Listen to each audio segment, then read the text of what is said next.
தமிழகத்தில் துவரம் பருப்பு விலை உயர்வை கட்டுப்படுத்த மலிவு விலையில் துவரம் பருப்பு விற்பனையை அரசு தொடங்கியது. நாடு முழுவதும் கடந்த சில மாதங்களாக துவரம் பருப்பின் விலை உச்சத்தை தொட்டது. இதனைத் தொடர்ந்து தமிழகத்தில் மலிவு விலை துவரம் பருப்பு விற்பனை செய்ய முதலமைச்சர் ஜெயலலிதா உத்தரவிட்டார். அதன்படி தமிழகம் முழுவதும் இன்று முதல் மலிவு விலை துவரம் பருப்பு விற்பனை தொடங்கியுள்ளது. 1 கிலோ துவரம் பருப்பு 110 ரூபாய்க்கும், அரை கிலோ 55 ரூபாய்க்கும் விற்பனை செய்யப்படுகின்றன.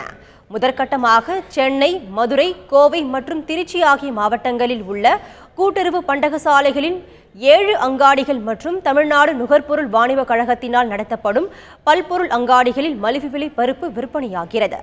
சென்னையில் மக்களின் வசதிக்காக அண்ணாநகர் மேற்கு, நந்தனம், அசோக் நகர், கோபாலபுரம், தாம்பரம், திருவான்மையூர் உள்ளிட்ட 56 இடங்களில் மலிவு விலை துவரம் பருப்பு விற்பனை செய்யப்படுகிறது.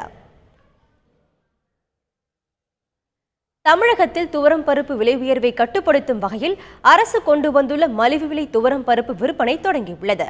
பொதுமக்கள் ஏராளமானோர் ஆர்வமுடன் மலிவு விலை துவரம் பருப்பை வாங்கி செல்கின்றனர். இது தொடர்பாக கூடுதல் விவரங்களை தருகிறார் எமது செய்தியாளர் சுபாஷ். சந்தைகளில் விலை உயர்ந்து காணப்படும் துவரம் பருப்புகளின் விலையை கட்டுப்படுத்தும் வகையிலும் பொதுமக்கள் பயன்பெறும் வகையில் தமிழக அரசானது பல்வேறு நடவடிக்கைகளை எடுத்து வருகிறது. அந்த வகையில் இன்று முதல் குறைந்த விலையில் துவரம் பருப்புகளை வழங்கும் திட்டம், அதாவது இறக்குமதி செய்யப்பட்ட திட்டம் இன்று முதல் தொடங்கப்படுகிறது.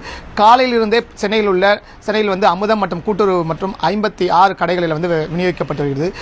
எங்கு பார்த்தாலும் அதாவது அரசினுடைய அமுதம் மற்றும் கூட்டுறவு கடைகளில் மக்கள் கூட்டம் அதிக அளவில் காணப்படுகிறது. மக்கள் ஆர்வத்துடன் வாங்கி செல்கின்றனர். குறிப்பாக இதற்கு காரணம் என்றால் சந்தையிலே துவரம் பருப்பின் விலை, கிலோவின் விலையானது 190 விற்கப்படுகிறது. ஒரு சில இடங்களில் 200க்கும் மேற்பட்டு விற்கப்படுகிறது. இதை கட்டுப்படுத்துவதற்காக தான் அரசு குறைந்த விலையிலே தற்போது விநியோகித்து வருது. இந்த துவரம் பருப்பு வாங்குவதற்காக பல்வேறு பொதுமக்கள் நுகர்வோர்கள் வந்திருக்காங்க. அவங்ககிட்ட கேட்போம், மார்க்கெட்டில் வாங்குற பருப்புடைய விலை எவ்வளோ இருக்குது, இந்த பருப்பு எப்படி இருக்குது? நேற்றுக்கு ஒரு டிபார்ட்மெண்ட் ஸ்டோரில் விசாரித்தேன். அவங்க 200 ரூபாய்க்கு மேலே சொன்னாங்க. அது ரொம்ப விலை அதிகமாக தெரிஞ்சுன்னு நான் வாங்கலை. அப்புறம் இன்றைக்கி காலையில் பேப்பரில் செய்தி வந்தது, இந்த மாதிரி அரசாங்கத்தில் 110 ரூபாய்க்கு விநியோகம் பண்ணுறாங்கன்னு. அதனால தான் இன்றைக்கி வாங்குறதுக்கு இங்கே வந்தேன். இப்போ வாங்கிட்டேன். ஒரு கிலோ. துவரம் பருப்புடைய தரம் எப்படி இருக்குது? அதாவது நீங்கள் அங்கே பார்த்ததுக்கு தரம் எப்படி மேம்பட்டு இருக்குல்ல? இந்த விலைக்கு இது பரவாயில்ல. இந்த விலைக்கு இது பரவாயில்ல, தேவையில்லை. ஸோ உங்களுடைய கருத்து துவரம் பருப்பு எப்படி இருக்குது? கண்டிப்பாக இது யூஸ்ஃபுல்லாக தான் இருக்குது எல்லாருக்குமே. ஏன்னா ரொம்ப டிஃப்ரென்ஸ் இருக்குது. மோர் தென் 80 rupees per kg டிஃப்ரென்ஸ் இருக்குது. இது கண்டிப்பாக பொதுமக்கள் யூஸ்ஃபுல்லாக தான் இருக்கும் இந்த பருப்பு. இது டிபார்ட்மெண்ட் ஸ்டோர் விலையும் கம்மியாகிறதுக்கு சான்ஸ் இது மூலிமா நிறைய நடக்க சான்ஸ் இருக்குது.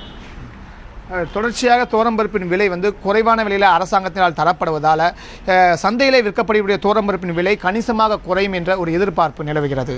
தந்தி டிவி செய்திகளுக்காக ஒளிப்பதிவாளர் ஆனந்துடன் சுபாஷ் சந்திரபோஸ். கோவையில் அரசின் மலிவு விலை துவரம் பருப்பு விற்பனை தொடங்கியுள்ளது. பொதுமக்கள் ஆர்வமுடன் வரிசை நின்று துவரம் பருப்பை வாங்கி செல்கின்றனர். அரசின் இந்த நடவடிக்கைக்கு அவர்கள் வரவேற்பு தெரிவித்துள்ளனர். சும்மா சொல்லக்கூடாது. இப்போ 210 ரூபா 230 ரூபாய்க்கு விற்ற பருப்பு இப்போ 110 ரூபா கிடைக்குதுன்னா சந்தோஷமாக தான் இருக்குது. இது இப்போது 1 கிலோ வாங்கியிருக்கிறேன். இது நான் சமைச்சு பார்த்து நல்லா இருந்துச்சுன்னா நல்லா வாங்குவோம், நிறைய வாங்குவோம். இன்னும் கூட கம்மி பண்ணால் கவர்மெண்ட் இதுக்காக இன்னும் ஸ்டெப் எடுத்தோன்னா நம்ம சந்தோஷமான காரியம்.